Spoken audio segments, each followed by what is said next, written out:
AIADMKയിൽ പുറത്താക്കൽ നാടകം. ശശികലയെയും TTV ദിനകരനെയും വെങ്കിടേഷിനെയും പുറത്താക്കിയതായി OPS വിഭാഗം. ശശികലയെ ജയിലിൽ ചെന്ന് സന്ദർശിക്കാനുള്ള തീരുമാനം മാറ്റി മുഖ്യമന്ത്രി പളനിസ്വാമി. പളനിസ്വാമിക്കെതിരെ വോട്ട് ചെയ്യുമെന്ന് മൈലാപ്പൂർ MLA നടരാജ് വ്യക്തമാക്കി. വിവരങ്ങളുമായി ഞങ്ങളുടെ പ്രതിനിധി M സന്തോഷ് ചേരുന്നു. സന്തോഷ്, ഏറ്റവും പുതിയ വിവരങ്ങൾ എന്താണ്?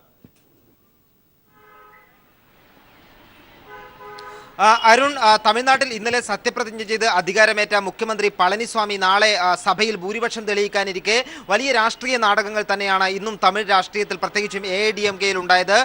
പനീർസെൽവം വിഭാഗം പാർട്ടി പിടിച്ചെടുക്കാനുള്ള ശ്രമങ്ങൾ ആരംഭിച്ചു കഴിഞ്ഞു. ഇതിന്റെ ഭാഗമായാണ് ശശികല ക്യാമ്പിലെ നേതാക്കളെ പുറത്താക്കിക്കൊണ്ട് പനീർസെൽവം ക്യാമ്പ് ഇന്ന് വാർത്താക്കുറിപ്പ് പുറത്തിറക്കിയത്. ശശികലയെ പാർട്ടി ജനറൽ സെക്രട്ടറി സ്ഥാനത്ത് നിന്ന് നീക്കുന്നതായും അതോടൊപ്പം തന്നെ ശശികല നിയമിച്ച ഡെപ്യൂട്ടി ജനറൽ സെക്രട്ടറി ദിനകരനെ പാർട്ടിയിൽ നിന്ന് പുറത്താക്കുന്നത് ഉൾപ്പെടെയുള്ള കാര്യങ്ങളാണ് ഇന്ന് പനീർസെൽവം വിഭാഗം ചെയ്തത്. അതോടൊപ്പം തന്നെ ഇന്നലെ സത്യപ്രതിജ്ഞ ചെയ്ത മുഴുവൻ മന്ത്രിമാരെയും പാർട്ടിയുടെ അംഗത്വത്തിൽ നിന്ന് പുറത്താക്കുന്നതായും പനീർസെൽവം വിഭാഗത്തിന് വേണ്ടി മധുസൂദനൻ വാർത്താക്കുറിപ്പ് പുറത്തിറക്കി. അതേസമയം തന്നെ തമിഴ്നാട്ടിൽ ഉടനീളമുള്ള പ്രവർത്തകരെ അണികളെ ഒപ്പം നിർത്താനുള്ള ശ്രമങ്ങളും പനീർസെൽവം വിഭാഗം ആരംഭിച്ചു കഴിഞ്ഞു. ഇതിന്റെ ഭാഗമായുള്ള പ്രചരണ പ്രവർത്തനങ്ങൾക്ക് പനീർസെൽവം വിഭാഗം നേതൃത്വം നൽകുകയും ചെയ്തിട്ടുണ്ട്.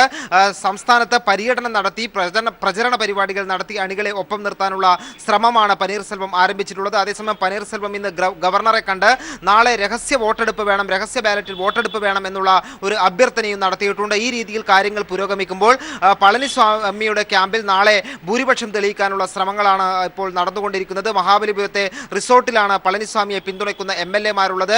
പളനിസ്വാമിയും ക്യാമ്പിലുണ്ട്. ഇന്ന് വൈകുന്നേരത്തോടുകൂടി യോഗം ചേരും എന്നാണ് അറിയാൻ കഴിയുന്നത്. AIADMK എല്ലാ അംഗങ്ങൾക്കും MLA-മാർക്കെല്ലാം വിപ്പ് നൽകിയിട്ടുണ്ട്. നാളെ സഭയിൽ ഹാജരാവുകയും മന്ത്രിസഭയ്ക്ക് അനുകൂലമായി വോട്ട് ചെയ്യണം എന്നാണ് വിപ്പിലുള്ളത്. അതേസമയം DMK-യുടെ യോഗവും ഇന്ന് സ്റ്റാലിന്റെ അധ്യക്ഷതയിൽ ചേരുന്നുണ്ട്. നാളെ എന്ത് നിലപാട് സ്വീകരിക്കണം എന്നതിനെ സംബന്ധിച്ച തീരുമാനമെടുക്കും. ഏതായാലും കോൺഗ്രസ് അംഗങ്ങൾ 8 അംഗങ്ങൾ സഭയിലുള്ള കോൺഗ്രസ് എല്ലാ MLA-മാരോടും നാളെ സഭയിൽ ഹാജരാകണമെന്നാവശ്യപ്പെട്ട വിപ്പ് നൽകിയിട്ടുണ്ട്. അരുൺ. M സന്തോഷ് ദില്ലിയിൽ നിന്ന് വിവരങ്ങൾ നൽകിയത്. സംസ്ഥാനത്ത് സമ്പൂർണ്ണ വൈദ്യുതീകരണത്തിന് ജനപിന്തുണ ആവശ്യമെന്ന് മുഖ്യമന്ത്രി പിണറായി വിജയൻ. വികസന കാര്യങ്ങളിൽ എതിർക്കുന്നവരെ നാടിന്റെ നന്മ ഉദ്ദേശിച്ച് മാറ്റി നിർത്തേണ്ടി വരും. നാട്ടിൽ വൈദ്യുതി ലഭിക്കണമെങ്കിൽ നഷ്ടം സഹിക്കേണ്ടി വരും. മുൻകാലങ്ങളിൽ എതിർപ്പുകൾക്ക് സർക്കാരുകൾ വഴങ്ങിയത് നഷ്ടമുണ്ടാക്കിയെന്നും മുഖ്യമന്ത്രി തിരുവനന്തപുരത്ത് പറഞ്ഞു. ഒരു കാര്യം ഞാൻ വ്യക്തമാക്കാൻ ആഗ്രഹിക്കുകയാണ്. കാരുണ്യ ആരോഗ്യ സഹായ പദ്ധതി നിർത്തലാക്കിയിട്ടില്ല, നിർത്തലാക്കാൻ ഉദ്ദേശിക്കുന്നില്ല. അടുത്ത വർഷം ഈ പദ്ധതി മാത്രമല്ല, നിലവിലുണ്ടായിരുന്ന ഒരു ആരോഗ്യ സഹായ പദ്ധതിയും നിർത്തലാക്കിയിട്ടില്ല. അടുത്ത ബഡ്ജറ്റിലും അവർക്ക് സ്ഥാനം ഉണ്ടാകും.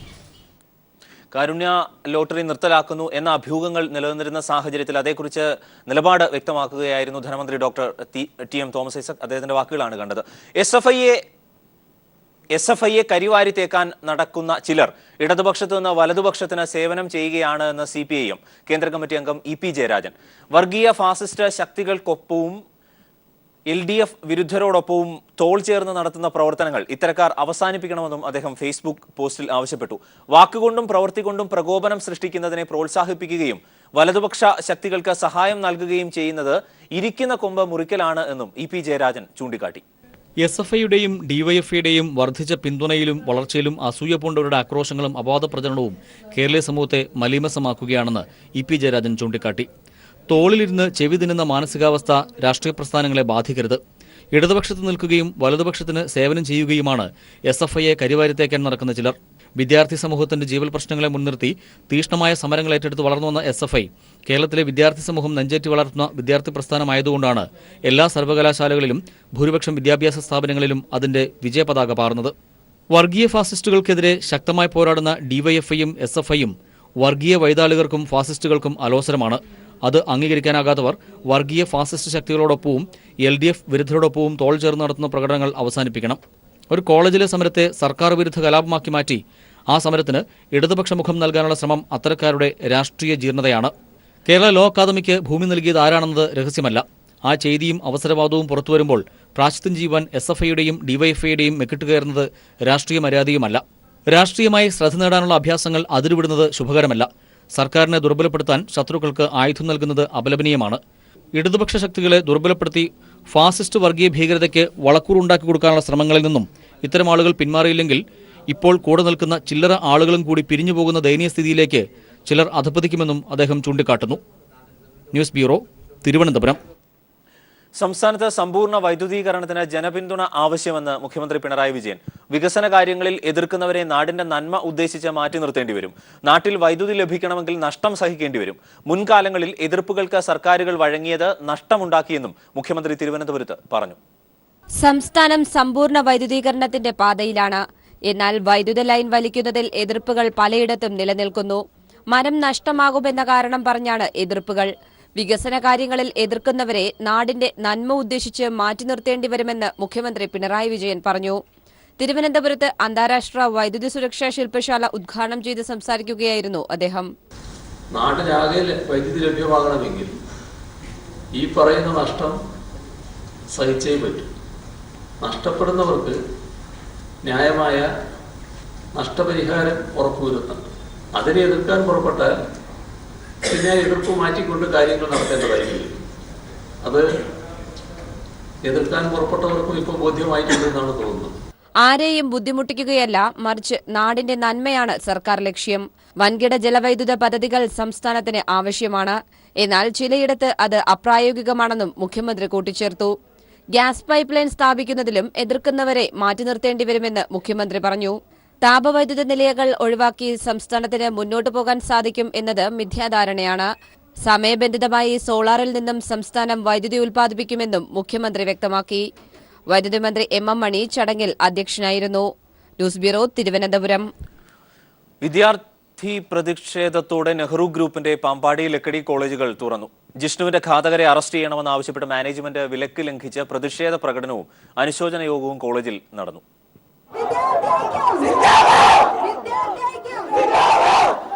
പാമ്പാടി നെഹ്റു കോളേജിൽ വിദ്യാർത്ഥി പ്രതിഷേധത്തോടെയാണ് ക്ലാസുകൾ ആരംഭിച്ചത്. കോളേജിലെത്തിയ മുഴുവൻ കുട്ടികളും മാനേജ്മെന്റ് വിലക്ക് ലംഘിച്ച് കറുത്ത ബാഡ്ജ് ധരിച്ച് പ്രകടനത്തിൽ അണിചേർന്നു. തുടർന്ന് ജിഷ്ണുവിനായുള്ള അനുശോചന യോഗം. ജിഷ്ണുവിന്റെ മരണശേഷം മുഖംമൂടി ധരിച്ച് മാധ്യമങ്ങൾക്ക് മുന്നിലെത്തിയ കുട്ടികൾ മാനേജ്മെന്റിനെതിരെ പൊട്ടിത്തെറിച്ചു. ആ അമ്മയുടെ കണ്ണുനീർ ഇനിയും നമ്മൾ കണ്ടിട്ടില്ലെങ്കിൽ എന്തിനാണ് ജീവിക്കുന്നത്? അധ്യാപകൻ എന്ന് പറഞ്ഞ അന്ധകാരത്തിൽ നിന്ന് വെളിച്ചത്തിലേക്ക് നയിക്കുന്നതെന്ന അർത്ഥം. ഇവിടുത്തെ അധ്യാപകർ എങ്ങനെയാണോ? ബന്ധന കാഞ്ചനക്കൂട്ടിലാണെങ്കിലും ബന്ധനം തന്നെ പാരിൽ. എന്തൊക്കെ സൗകര്യങ്ങൾ ഉണ്ടായാലും ശരി, ഫ്രീഡം ഇല്ലാത്ത അല്ലെങ്കിൽ ഈ പറയുന്ന പോലെ അടച്ചിട്ട് ചെയ്യുന്നതെന്ന് പറഞ്ഞിട്ടുണ്ടെങ്കിൽ അതിന്റെ വിഷമം, അതിന്റെ ദുഃഖം, അത് ദുഃഖം തന്നെയാണ്. കോളേജിലെ 4ാം വർഷ വിദ്യാർത്ഥി അഖില പെൺകുട്ടികളുടെ പിന്തുണ തേടിയപ്പോൾ കണ്ട കാഴ്ച ഇതായിരുന്നു. പെൺകുട്ടികളുടെ സൈഡിൽ നിന്ന് ഇവിടെ വരാൻ പറ്റുമോ?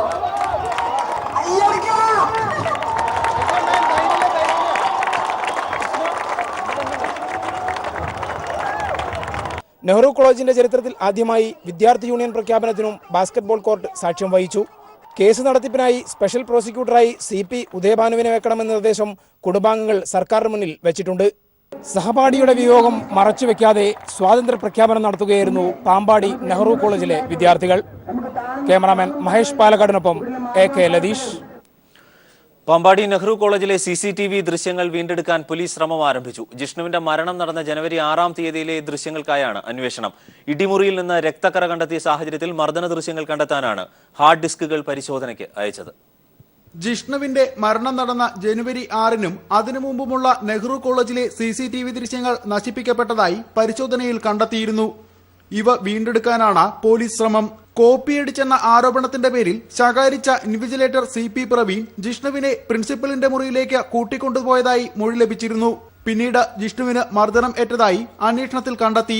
വൈസ് പ്രിൻസിപ്പൽ NK ശക്തിവേലും 2 അധ്യാപകരും ചേർന്നാണ് മർദ്ദനം നടത്തിയതെന്ന് കോടതിയിൽ സമർപ്പിച്ച റിപ്പോർട്ടിൽ പോലീസ് വ്യക്തമാക്കിയിരുന്നു. മർദ്ദന ദൃശ്യങ്ങൾ കണ്ടെത്താനാണ് CCTV ഹാർഡ് ഡിസ്കുകൾ അന്വേഷണ സംഘം പരിശോധനയ്ക്ക് അയച്ചത്. ഇടിമുറിയിൽ നിന്ന് ലഭിച്ച രക്തക്കറകൾ ജിഷ്ണുവിന്റേതാണെന്ന പരിശോധനയിൽ തെളിഞ്ഞാൽ മർദ്ദനം ശാസ്ത്രീയമായി തെളിയിക്കാനാകും. ഇത് ജിഷ്ണുവിന്റേതല്ല എന്ന് കണ്ടെത്തിയാലും കോളേജിനെതിരെയുള്ള ആരോപണങ്ങൾ ശരിവയ്ക്കുന്ന തരത്തിൽ ഇത് നിർണായക തെളിവാകും. News bureau, Thrissur. വിദ്യാർത്ഥികളോട് മോശമായി പെരുമാറിയ പ്രിൻസിപ്പൽ രാജിവെക്കണമെന്നാവശ്യപ്പെട്ട് തൃശൂർ പെരുവല്ലൂർ മദർ കോളേജിൽ നടത്തിവന്ന സമരം അവസാനിപ്പിച്ചു.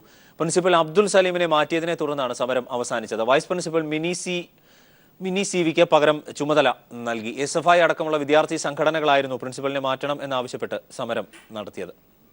സംഘടനാ തെരഞ്ഞെടുപ്പുമായി ബന്ധപ്പെട്ട് കണ്ണൂരിലെ KSUവിൽ കൊലവിളി. KSU കണ്ണൂർ ജില്ലാ പ്രസിഡന്റ് സ്ഥാനത്തേക്ക് മത്സരിക്കുന്ന രാഹുലിന്റേതാണ് ഭീഷണി. ജില്ലാ പ്രസിഡന്റ് സ്ഥാനത്തേക്ക് മത്സരിക്കുന്ന മറ്റൊരു KSU നേതാവ് ഐബിൻ ജേക്കബിനെ കൊല്ലും എന്നാണ് ഭീഷണിപ്പെടുത്തിയത്. രാഹുലിന്റെ ഭീഷണി ഫോൺ ശബ്ദരേഖ പുറത്തായി. KSU സംഘടനാ തെരഞ്ഞെടുപ്പ് പ്രവർത്തനങ്ങൾ ആരംഭിച്ചതോടെ കണ്ണൂരിൽ KSU നേതാക്കൾ തമ്മിൽ കൊലവിളികളും ആരംഭിച്ചു.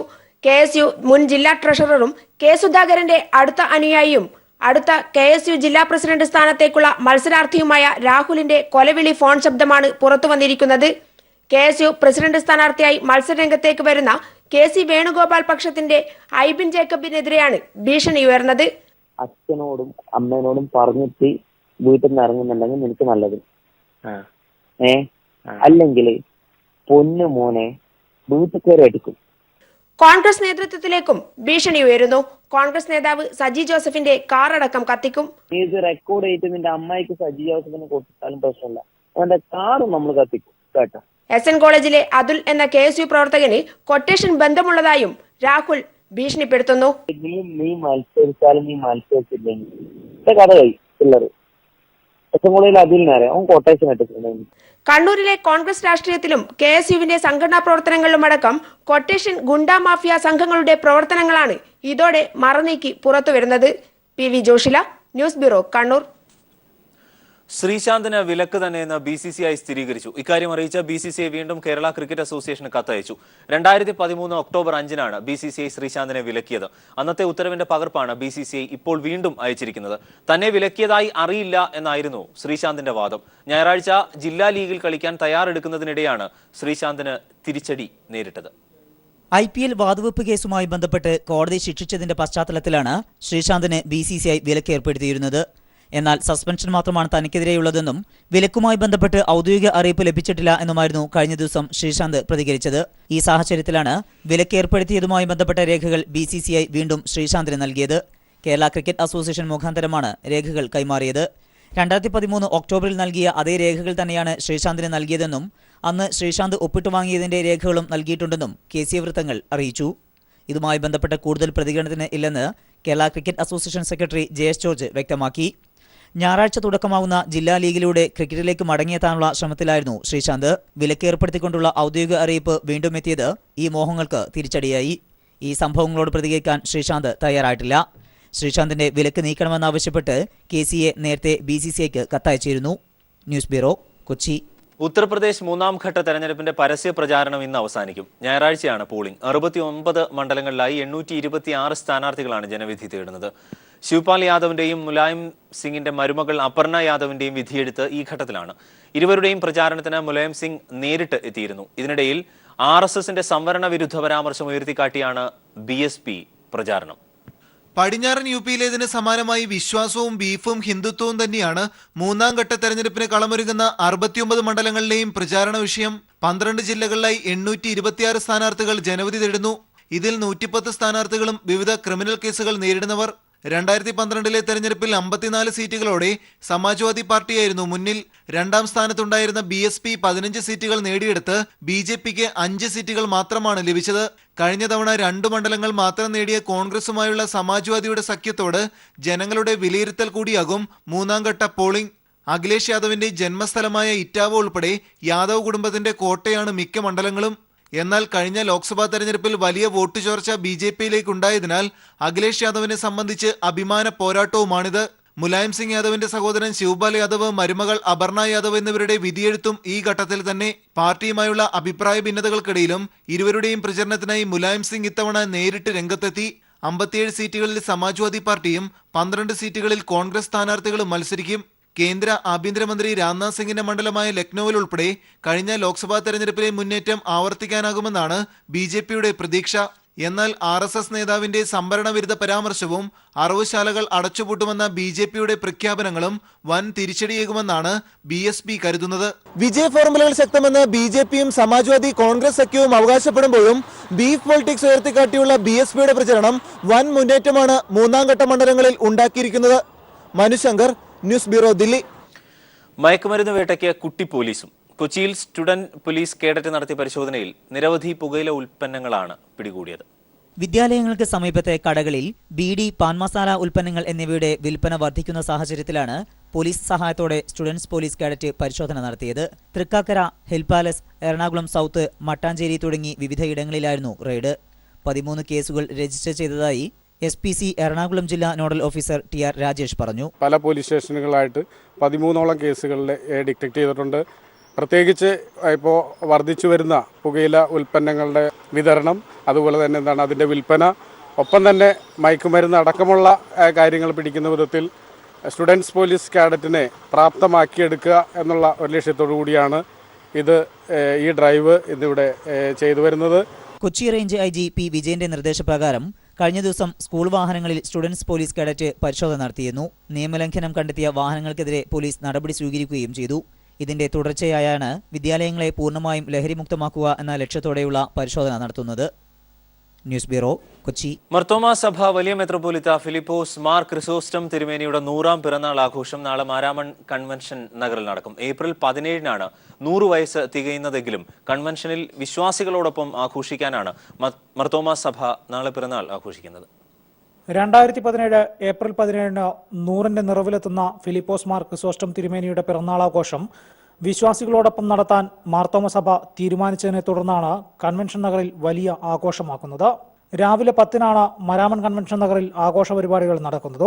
വിശിഷ്ട വ്യക്തികളടക്കം 10,000-ങ്ങളായിരിക്കും പരിപാടിയിൽ പങ്കെടുക്കാനെത്തുക. ക്രിസോസ്റ്റം തിരുമേനി എന്നാൽ വിശ്വാസികൾക്കും മറ്റുള്ളവർക്കും നർമ്മത്തിന്റെ തമ്പുരാനാണ്. എന്നും കുട്ടികളോട് കൂട്ടുകൂടുന്ന വലിയ ഇടയന്റെ പിറന്നാളാഘോഷത്തിൽ കുട്ടികളും പങ്കെടുക്കും. കുറിക്കുകൊള്ളുന്ന നർമ്മമാണ് ഫിലിപ്പോസ് മാർ ക്രിസോസ്റ്റം തിരുമേനിയെ ആരാധകരുടെ കൂട്ടുകാരനാക്കുന്നത്. എൻ്റെ 100ാം പിറന്നാൾ ശനിയാഴ്ച മാരാമൺ മണപ്പുറത്ത് വെച്ച് ആഘോഷിക്കും. ഇത് ഈ 100 വർഷം സഭയിൽ നിന്നും ജനങ്ങളിൽ നിന്നും പൊതുജനങ്ങളിൽ നിന്നും പത്രപ്രവർത്തകരിൽ നിന്നുമൊക്കെ എനിക്ക് വലിയ സഹായവും സന്തോഷവും ലഭിച്ചിട്ടുണ്ട്. പത്രക്കാരോടൊക്കെ എൻ്റെ ദോഷമൊന്നും പറയാതെ നന്മ മാത്രം പറഞ്ഞ ഒരു കൂട്ടരാണ് പത്രക്കാർ. അവരോടുള്ള നന്ദി ഞാൻ അറിയിക്കുന്നു. എനിക്ക് ദോഷമായിട്ട് ആരും വീട്ടിൽ ചെന്നല്ലാതെ പരസ്യമായി പറഞ്ഞിട്ടില്ല. അവരുടെ വീട്ടിൽ ചെന്ന് പറഞ്ഞതിലേ ഉള്ളൂ. അതിലൊക്കെ എനിക്ക് സന്തോഷമാണ്. പത്രപ്രവർത്തകർ എന്നെ അങ്ങ് മോളി വരെ പൊക്കാനായിട്ട് ശ്രമിച്ചിട്ടുണ്ട്. എല്ലാ പത്രക്കാരും, കൈരളി ഉൾപ്പെടെ അവരോടൊക്കെ നന്ദി ഞാൻ അറിയിക്കുന്നു. പത്തനംതിട്ട ജില്ലയിലെ ഇരവുപേരൂർ കലമണ്ണിൽ KE ഉമ്മൻ കശീശയുടെയും ശോശാമയുടെയും മകനായി 1917 ഏപ്രിൽ 17-ന് ജനിച്ച മാർ ക്രിസോസ്റ്റം തിരുമേനിയുടെ ആദ്യനാമം ഫിലിപ്പ് ഉമ്മൻ എന്നായിരുന്നു. മരാമൺ, കോഴഞ്ചേരി, ഇരവുപേരൂർ എന്നീ സ്ഥലങ്ങളിൽ നിന്നും ഹൈസ്കൂൾ വിദ്യാഭ്യാസം പൂർത്തിയാക്കിയ അദ്ദേഹം ബിരുദ പഠനത്തിന് തിരഞ്ഞെടുത്തത് ആലുവ UC കോളേജും. അതിനുശേഷം Bangalore union theological college, Canterbury saint Augustine college എന്നിവിടങ്ങളിൽ നിന്നും ദൈവശാസ്ത്ര വിദ്യാഭ്യാസം നടത്തിയ അദ്ദേഹത്തിന് 1944 കശീശ സ്ഥാനങ്ങൾ ലഭിച്ചു. 1953 എപ്പിസ്കോപ്പ സ്ഥാനത്തെത്തിയ മാർ ക്രിസോസ്റ്റം വിവിധ ഭദ്രാസനങ്ങളുടെ ചുമതലക്കാരനും മിഷണറി ബിഷപ്പായും പ്രവർത്തിച്ചിട്ടുണ്ട്. 1999 ഒക്ടോബർ 23-ന് സഭയുടെ 20ാമത് മാർത്തോമ മെത്രാപ്പൊലീത്തയായി സ്ഥാനമേറ്റ അദ്ദേഹം 2007 ശാരീരിക ബുദ്ധിമുട്ടുകൾ മൂലം സ്ഥാനത്യാഗം ചെയ്തു. ഇന്ത്യയിൽ ഏറ്റവും കൂടുതൽ കാലം വലിയ മെത്രാപ്പൊലീത്ത സ്ഥാനത്തിരിക്കുന്ന വ്യക്തിയാണ് മാർ ക്രിസോസ്റ്റം. മരാമണിൽ നിന്നും ബിജേഷ് നടുവിൽ. കേരളത്തിലെ പ്രമുഖ ബിൽഡർമാരായ അസറ്റ് ഹോംസിന് ഇനി പുതിയ ലോഗോ. സാമൂഹ്യ പ്രതിബദ്ധതയും വിശ്വാസവും ഉറപ്പു നൽകുന്ന ലോഗോ ചെയ്തു. 4 ശ്രേണികളിലായി 20 പുതിയ ഭവന പദ്ധതികൾ ഉപഭോക്താക്കൾക്കായി ഒരുക്കിയിട്ടുണ്ടെന്ന് asset homes MD V Sunilkumar പറഞ്ഞു.